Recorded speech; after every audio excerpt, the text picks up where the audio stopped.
জামালপুরের বকশীগঞ্জে চলতি মৌসুমে রোপা আমন চাষে উৎপাদন খরচ বাড়ায় বিপাকে কৃষকরা। তীব্র খরার কারণে ক্ষতিগ্রস্ত হওয়া ফসল বাঁচাতে নিয়মিত সেচ, সার, কীটনাশক দেওয়ার কারণে বেড়েছে খরচ।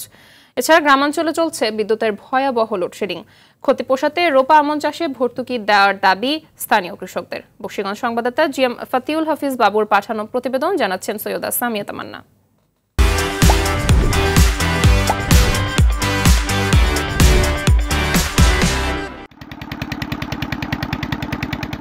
চলতি মৌসুমে জামালপুরের বকশীগঞ্জ উপজেলার বিস্তীর্ণ এলাকা জুড়ে রোপা আমন চাষ করা হয়েছে। তবে এবার পর্যাপ্ত বৃষ্টি না হওয়ায় উৎপাদন খরচ বেড়েছে কৃষকদের।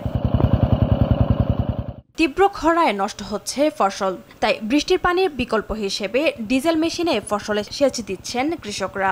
খরার কারণে ফসলকে রোগবালাই, পোকামাকড়ের আক্রমণ থেকে বাঁচাতে কীটনাশক ও সার দিতে হচ্ছে।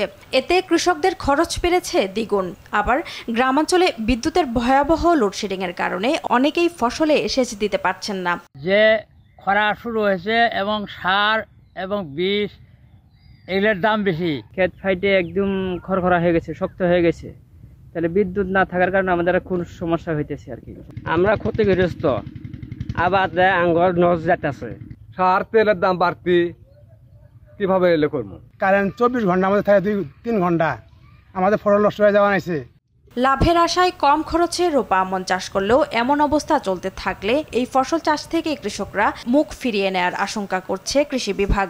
এই খরার সময় যে কোনো রোগ বানায় আর ইনফেস্টেশন থাকলে আমরা কৃষকদেরকে পরামর্শ তাদেরকে দিয়ে যাচ্ছি। যেহেতু খরচ বৃদ্ধি পাচ্ছে, তাহলে সেহেতু কিন্তু কৃষকরা কিন্তু এই ধানের আবাদ থেকে কিন্তু মুখটা ফিরিয়ে নেবে। চলতি বছর উপজেলায় 13,235 হেক্টর জমিতে রোপা আমনের চাষাবাদ হয়েছে। সৈয়দা সামিয়া তামান্না, RTV।